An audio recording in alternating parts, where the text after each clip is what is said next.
बिस्मिल्लाहिर्रहमानिर्रहीम अस्सलामुअलैकुम वरहमतुल्लाहि वबरकातुहू। हमारे यूट्यूब चैनल लर्न अल कुरान तजवीद में खुश आमदीद।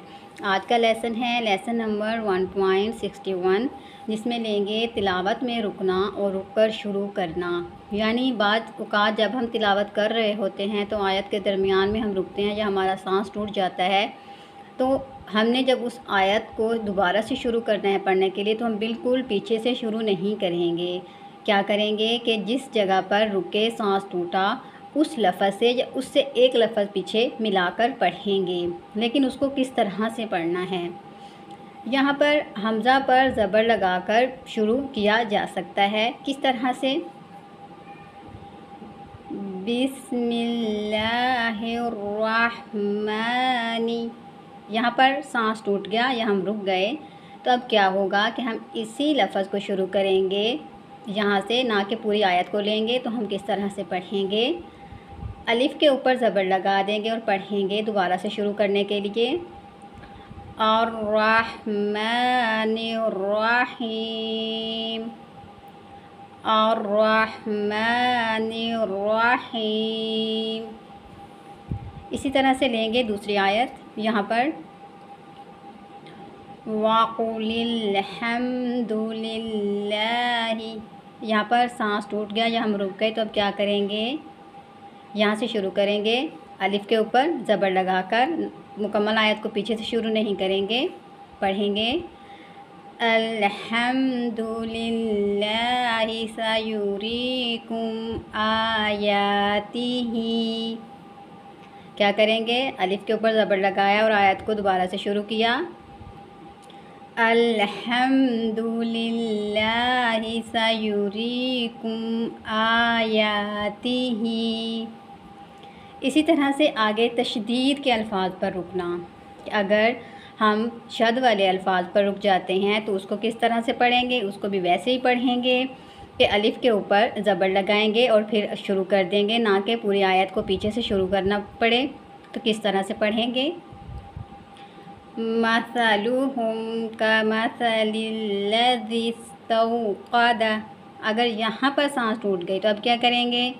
अब ये करेंगे कि हम स्टार्ट करेंगे इसी लफ्ज़ से या इससे पिछले लफ्ज़ से, ठीक है? तो क्या करेंगे? अलिफ़ के ऊपर ज़बर लगा देंगे, पढ़ेंगे अल्लज़ी इस्तौक़द नारा। क्या करेंगे? अलिफ़ के ऊपर ज़बर लगाया और शद वाले लफ्ज़ को, हरफ को साथ मिलाया और पढ़ा अल्लज़ी इस्तौक़द नारा।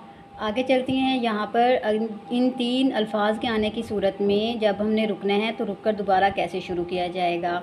इससे पहले आपने सीखा लाम मुशद्दिद आया तो ज़बर लगाया अलिफ़ पर, इस तरह से रा मुशद्दिद था तो उस पर भी अलिफ़ लगाया था, लाम साकिना आया तो उस पर भी हमने अलिफ़ लगाया था जिन अल्फाज पर रुके थे, रुक कर दोबारा शुरू किया था। लेकिन अगर ये तीन अल्फाज आ जाते हैं तो इस सूरत में क्या लगाएंगे? देखिए, यहाँ पर सबसे पहले लेते हैं इज़हब, इज़हब। यहाँ पर पढ़ते हैं क़ाल ज़हब फ़मन। अगर यहाँ पर हम रुक गए, सांस टूट गया, तो क्या करेंगे? अब देखिए, यहाँ पर है हा के ऊपर ज़बर है, तीसरे हरफ पर ज़बर है, लेकिन हम क्या करेंगे? अलिफ़ के नीचे ज़ेर लगाएंगे। ये वाला लफ्ज़ आ जाता है तो क्या होगा? अलिफ़ के नीचे ज़ेर लगाकर पढ़ेंगे, ना कि ज़बर लगाकर पढ़ेंगे, और पेश भी नहीं लगाएंगे। तो किस तरह से पढ़ेंगे? इज़हब फ़मन तबिअक मिनहुम। क्या पढ़ेंगे? ज़ेर लगाकर इज़हब फ़मन तबिअक मिनहुम। आगे चलते हैं यहाँ पर नेक्स्ट आयत की तरफ। यहाँ पर देखिए, यहाँ पर ये वाला जो लफ्ज़ है, अगर हम यहाँ पर स्टॉप कर देते हैं, इधर हम रुक जाते हैं, तो इस लफ्ज़ से शुरू करना हो तो क्या होगा? अलिफ़ के नीचे ज़ेर लगाएंगे। किस तरह से? फ़क़ुल्ना ज़रिब बिअसाकल। यहाँ पर रुक गए, सांस टूट गया। अब क्या करेंगे? इस लफ्ज़ से शुरू करेंगे तो अलिफ़ के नीचे क्या लगाएंगे? ज़ेर। तो अलिफ़ के नीचे ज़ेर लगाते हुए पढ़ेंगे, आयत को दोबारा शुरू करेंगे इदरिब बिअसाकल हजर। क्या किया? अलिफ़ के नीचे ज़ेर लगाया और आयत को दोबारा शुरू किया इदरिब बिअसाकल हजर। इसी तरह से आगे चलते हैं हम अपनी लास्ट आयत, तीसरी आयत की तरफ। यहाँ पर है अनिश्कुरली। अब इसको किस तरह से पढ़ेंगे और अगर वक्फ हो जाता है तो फिर कैसे शुरू करेंगे? अनिश्कुरली वली व, यहाँ पर रुक गए, सांस ले लिया। अब क्या करेंगे कि यहाँ पर जो है हम ना तो ज़बर लगाएंगे ना ही ज़ेर लगाएंगे, तो अब हमने यहाँ पर क्या लगाना है? पेश। तो इस लफ्ज़ के आने की सूरत में क्या लगेगा? पेश। यहाँ पर पेश लगाकर पढ़ेंगे। जब इस लफ्ज़ से शुरू करेंगे आयत को दोबारा पढ़ेंगे, उश्कुरली वली वालिदैका। क्या पढ़ेंगे? यहाँ पर पेश लगाते हुए उश्कुरली वली वालिदैका, उश्कुरली वली वालिदैका।